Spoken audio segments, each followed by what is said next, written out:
জয় মা তারা। তান্ত্রিক সম্রাট পণ্ডিত সুশান্ত শাস্ত্রী। আপনারা আমার তান্ত্রিক সুশান্ত শাস্ত্রী ইউটিউব চ্যানেলটাকে ফলো করছেন, দেখছেন, লাইক শেয়ার করছেন। এই জন্য আপনাদের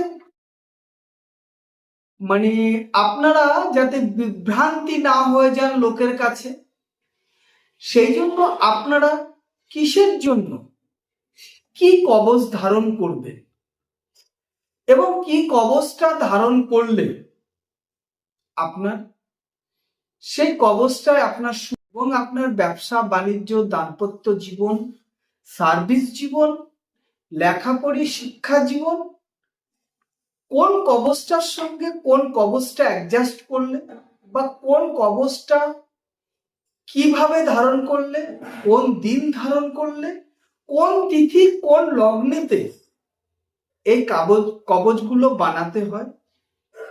যেরকম আগামী দিন শুক্রবার আমি মাঙ্গলিক কাটার জন্য বসবো এবং দুখানা রাহু দমন কবচও হবে এবং তার সঙ্গে দুটো সারাদিন দুটো মহিলা মাঙ্গলিক, একজন বিবাহিত একজন অবিবাহিত। একজন বিবাহিত মহিলা তার মাঙ্গলিক কাটা হবে এবং একজন অবিবাহিত তার মাঙ্গলিক কাটা হবে এবং দুটো রাহু দমন কবচ। কালকে সারাদিনটা শুক্রবার দিনটা এইভাবেই কেটে যাবে। তো আমি মূল বিস্তারিতে আসছি বা মূল বক্তব্যতে আসছি, কারণ ভিডিওটা দীর্ঘায়ী করব না, ছোট্টর মধ্যেই করব। আপনারা কর্মজীবন এবং চাকরির জন্য যদি আপনারা কোনো কবচ তৈরি করতে চান, তাহলে ত্রিদেবী কবচটাকে ইউজ করবেন এবং সেই ত্রিদেবী কবচটার সম্পূর্ণ নামটা হচ্ছে বৈষ্ণব মাতা কবচ।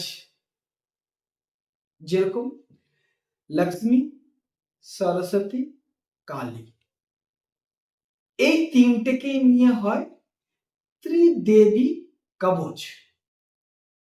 এবং এই কবচের আমি বিস্তারিত যাব না, কারণ আমি একটা ছোট্ট ভিডিও করছি। এই কবচ কেউ যদি চাকরিতে বা ব্যবসায় যদি আপনাদের কোনো সমস্যা থাকে, তাহলে নিশ্চিত আমার ইউটিউব চ্যানেলটা দেখার পরে আপনি বলে দেবেন, স্যার আমার এইখানটায় এই সমস্যাটা দেখা দিচ্ছে, তাহলে আমি সেই কবচ নিয়ে আপনার সঙ্গে বিস্তারিতভাবে আলোচনা করব। যদি দেখা যাচ্ছে যে কন্যার বিবাহের জন্য দেখা গেল আপনার বাড়িতে একটা সুন্দর কন্যা আছে, বা আপনার কন্যা সে যেমনই হোক, সে আপনার কাছে রাজরানী। কারণ যেমন মেয়ের কাছে বাবা যেরকম রাজা, আর বাবার কাছে মেয়ে হচ্ছে রাজরানী। সেই জন্য যদি আপনার কন্যার যদি বিবাহতে যদি কোনো বাধা বা বিঘ্ন থাকে, বা কন্যাটাকে ভালো পাত্রস্থ করতে চাচ্ছেন কিনা, বা আপনার মেয়েটা বিবাহের জন্য কথাবার্তা হচ্ছে, বা কথাবার্তা ফাইনাল হওয়ার মুখে আবার ভেঙে যাচ্ছে, সেই জন্য আপনাদের সেই মেয়েটাকে ধারণ করাতে হবে শিব গৌরী কবচ। শিব গৌরী কবচটাকে আপনারা তাকে ধারণ করাতে পারবেন। এবং যদি সেই মেয়েটার জন্ম ছক বা কুণ্ডলী যদি আপনি দেখাতে চান, মেয়েটার কারেন্ট ছবি এবং ডেট অফ বার্থ, জন্ম সময়, স্থানটা আপনারা আমাকে হোয়াটসঅ্যাপে পাঠাতে পারেন। যদি তার দেখা গেল দাম্পত্য জীবনে বা বিবাহিত জীবনে যদি কোনো সমস্যা থাকে, নিশ্চিত আমি তার ছকটাকে বার করে বা কুণ্ডলীটাকে দেখে আপনাদের জানাতে পারবো যে এই জন্য এই সমস্যাগুলো হচ্ছে, এই জন্য আপনি এরকম ধারণ করুন বা এই পথে আপনি অগ্রসর হন। নিশ্চিত আপনার রাজকন্যাটাকে আপনি একটা রাজপুত্রের কাছে যাতে দিতে পারেন, সেটুকুনো আপনাদের আমি চেষ্টা করব বলে দেওয়ার জন্য। এবং দাম্পত্য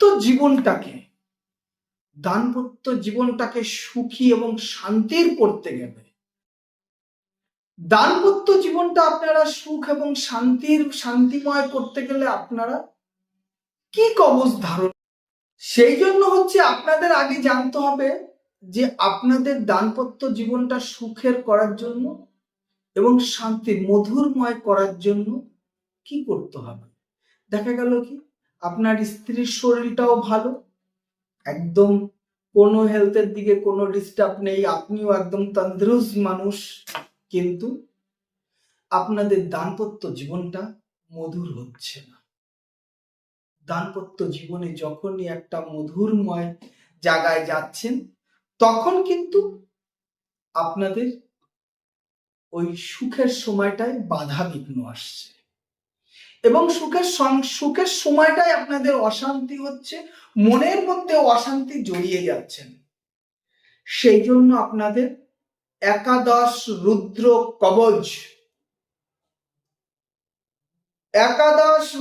কবচ ব্যবহার করবেন এবং ওই একাদশ রুদ্র কবচ